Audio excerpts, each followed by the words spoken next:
안녕하세요. 저는 지금 현재 엄청난 고통을 참아가며 여러분께 인사드리고 있습니다. 어떤 고통이냐고요? 바로 저의 발가락에, 그것도 새끼 발가락에 모기를 물려버렸습니다. 도대체 왜 여름이 다 지나가고 날이 제법 쌀쌀해졌는데도 이 모기 친구들은 도무지 들어갈 생각을 하지 않는 걸까요? 나들아의 알쓸생잡, 오늘은 저 외에도 많은 사람들에게 고통을 안겨주는 여름의 불청객, 모기에 대해 알아보도록 하겠습니다. 여러분, 한 해 동안 전 세계에서 사람을 가장 많이 죽이는 동물은 무엇일까요? 날카로운 이빨과 강한 앞발을 가진 호랑이? 무시무시한 독을 가진 뱀이나 전갈? 이미 눈치채신 분들도 있겠지만 한 해 동안, 아니 인류 역사상 사람을 가장 많이 죽인 동물은 바로 오늘의 주인공, 모기입니다. 에이, 모기에게 피를 빨려서 죽는 사람 있다고? 모기가 무슨 뱀파이어라도 돼? 라는 생각을 하시는 분들도 계실 것 같은데요. 사실 모기의 무서움은 피를 빨아먹는 것에 있는 것이 아니라 말라리아라는 무시무시한 질병을 비롯한 수많은 병균을 옮긴다는 것에 있습니다. 이렇게 모기가 옮긴 병균으로 인해 한 해 동안 사망하는 사람이 70만 명 정도라고 하니 정말 무시무시한 녀석이라고 할 수 있겠죠. 모기가 이렇게 쉽게 전염병을 옮길 수 있는 이유는 번식이 빠르고 자유로운 비행이 가능하며 다양한 온혈동물들의 피를 빨아먹기 때문입니다. 또한 적응력까지 뛰어나 물웅덩이가 있고 온도가 10도 안팎으로 적당한 곳이라면 어느 곳이든 생존이 가능하죠.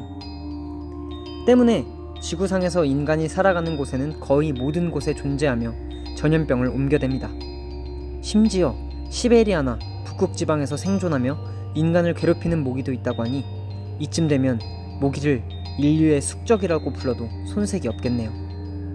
그런데 모기는 도대체 왜 피를 빨아대며 전염병을 옮기고 인간을 괴롭히는 것일까요? 그것은 바로 산란, 즉 알을 낳기 위해서입니다. 놀랍게도 산란 기간이 아닐 때에는 모기도 다른 곤충과 마찬가지로 식물의 즙이나 꽃의 꿀, 참이슬, 이슬 등을 먹으며 산다고 하는데요.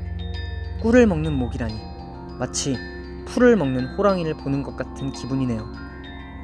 모기가 이렇게 계속 꿀만 먹어주면 좋으련만 아쉽게도 산란 기간이 오면 알을 낳아야 하는 암컷 모기들은 알의 성장을 위한 단백질을 얻기 위해 인간을 포함한 모든 온혈 동물들의 피를 빨아먹기 시작합니다. 이 과정에서 모기는 6갈래로 된 주둥이를 이용하여 흡혈을 하게 되는데요. 재미있는 것은 이 모기의 주둥이도 톱날처럼 써는 파트와 찌르는 파트가 나뉘어져 있어 이를 적절히 활용하여 피부를 뚫고 혈관을 찌른다는 것입니다. 이렇게 혈관을 찾아내 찌르고 난 후에는 피가 굳지 않도록 타액을 뱉어내는데요. 이 타액이 마취제와 같은 역할을 해서 찌르는 고통을 느끼지 못하게 합니다. 모기가 피를 충분히 빨아먹고 날아간 후에야 타액이 가려움을 유발하여 물린 사람이나 동물은 그제서야 모기에 물렸음을 알게 되죠. 휴, 모기는 정말 영리하게 진화되었네요.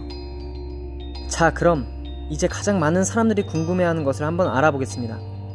모기에 물리고 나서 약을 바로 구할 수 없는 경우에는 어떻게 하는 것이 좋을까요? 첫 번째로는 당연하게도 계속해서 긁지 않는 것이 중요합니다. 어른들이 흔히 하시는 긁지 마! 긁으면 더 가려워! 하는 말은 실제로 과학적 근거가 있는 말로써 모기에 물린 부분을 계속해서 긁게 되면 일단은 시원한 것 같지만 피부신경은 그것을 통증으로 느껴 호르몬이 분비되고 이 호르몬으로 인해 가려움을 한층 더 심하게 느끼게 된다고 하네요. 가려움을 없애기 위해 손톱으로 물린 부위를 꾹 누르거나 침을 바르는 방법도 추가 감염을 유발할 수 있으니 하지 않으시는 것이 좋습니다. 가려움을 완화시키는 방법 중 가장 쉬운 방법으로는 물린 부위를 비누로 씻는 방법이 있습니다. 비누 성분이 모기의 독성을 중화시켜준다고 하는데요. 이 방법도 가려움을 완전하게 없앨 수는 없다고 하네요. 그럼 가려움을 완화시키는 가장 효과적인 방법은 무엇일까요? 그것은 바로 열찜질이라고 합니다. 모기의 독성인 포름산은 열을 가하면 변화하는 특성이 있어 숟가락을 따뜻하게 데운 후에 물린 부위에 얹어 놓거나 따뜻한 물을 휴지나 수건에 적셔 덮어두면 가려움을 가라앉히는데 탁월한 효과가 있다고 하네요. 자, 나드라이 알쓸생잡, 오늘은 여름의 불청객 모기에 대하여 알아보았습니다. 작은 크기 때문에 단순히 귀찮게만 여겼던 모기였는데 사람의 목숨을 가장 많이 앗아가는 동물이라니 다시 생각해도 오싹하네요. 이제는 모기가 거의 활동하지 않는 날씨가 되었지만 저처럼 운이 없게 모기의 늦은 공격에 당할 수 있으니 항상 조심하시길 바라면서 나드라이 알쓸생잡 여기에서 마치도록 하겠습니다. 감사합니다.